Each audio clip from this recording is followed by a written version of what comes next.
my check frame. I've been camera utility on commercials. I have been PAs on set. I've been ADs. I've been line producers, unit production manager, director, writer. I've done sound, camera, lighting teams, done grip. I did a car commercial where I was thrown into doing car rigging. It's been my film school is to say yes to anything that comes my way.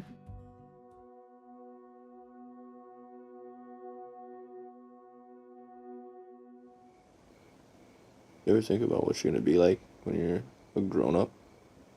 One of our investors was like, I have a room at Sundance, and if you guys have never been, I'd like to offer you the room if you can get yourselves here to experience Sundance for the first time. Devin and I hopped on a plane, like literally packed up camera gear, hadn't slept, got on planes, and we're in Park City. And we were just looking at ourselves, I don't know how we're gonna do this, but let's figure out how we can get here someday. Literally exactly 1 year later, we're in Park City having our world premiere. Chaperone is a narrative feature film that was shot in Hilo, Hawaii. I'll race you. No! Why not? Just the lot? No way, you'll win. Yeah, probably. Go. Come on. Come on. No. It's not fair! You're like a foot taller. There's creative producers who are thinking about the story and the packaging and how to like pull together all the pieces, which very much so worked closely with Zoe and all that, from casting to crewing. There's like the line producer, in charge of budget and, financing and, making sure everybody gets paid and all the vendor paperwork is there. And I very much did all of that as well. And then there's the UPM, right? A unit production manager who is also coordinating with your camera teams, all of the gear lists, all the gear needs, to like working with the caterer on the menus and also thinking about safety. Normally those are different roles. There's different people for each of those roles, but for something like Chaperone that we shot here, that was what we did. I did everything. I did all the things, but I didn't do it alone. I also had another producer, Devin, so I don't feel like I can speak to Chaperone without also mentioning all the hard work on his part to support along the way.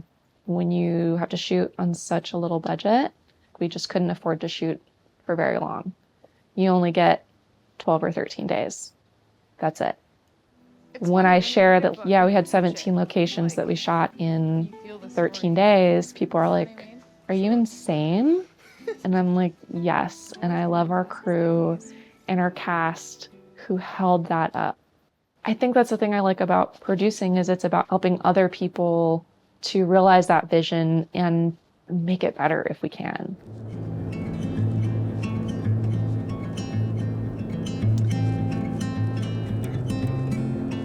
This is my high school. Shout out to Kealikehe High School. I actually graduated a year early. One of my best friend's sisters, she had done like this study abroad thing. My best friend and I were like, we're gonna do that. We're gonna graduate early. We're gonna spend our senior year abroad and let's go learn a language. Let's travel, let's see the world. And so we did that. She went to Japan and I went to Belgium where I learned French. I really had this bug to get off the island. So it's funny. It's almost funny to me that like I'm back and like I don't want to leave.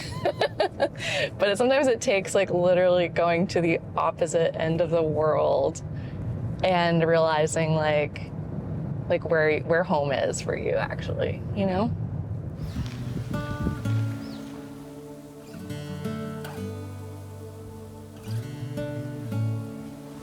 And then we're good.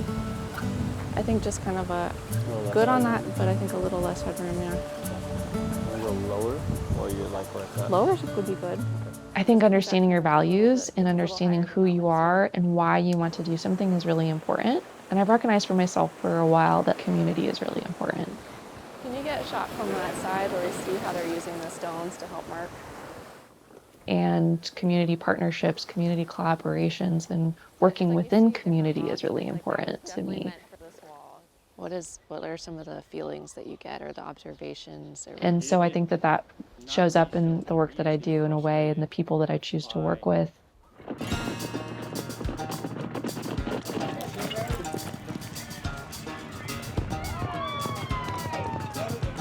We're here in Waimea.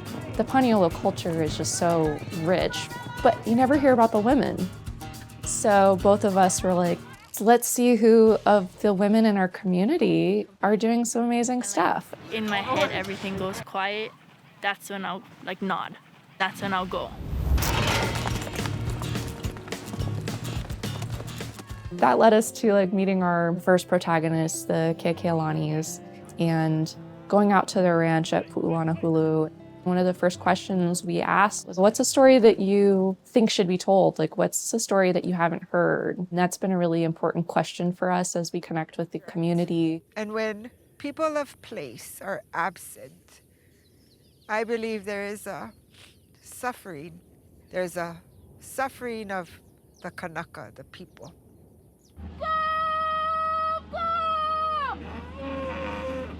And we also got connected to Lonnie over at Kapapala Ranch on the south side of the island. And it's a very different landscape, very different environment. But that question of what's a story that would be important for you to share right now? And for both of them, it's that question of, are we gonna stay or are we gonna go? What's happening with the land that they're stewarding? Long-term investments need long-term tenure.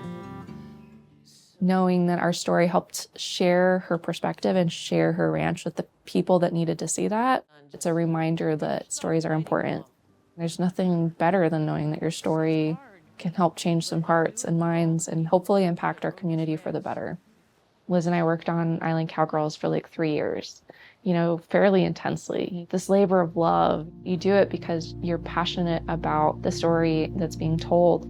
But there's also the emotional impacts of that too. When you're finally done working on the work, and you're like, okay, what next?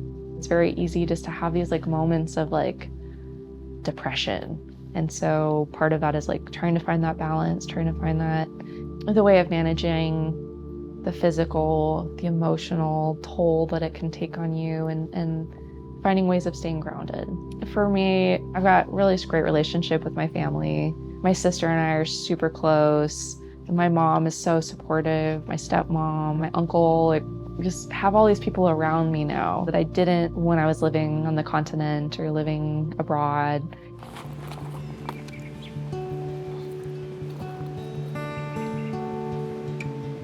Personally, I feel really excited about the future of filmmaking, both here in Hawaii Island, with both the work that I'm interested in doing. This is just a start.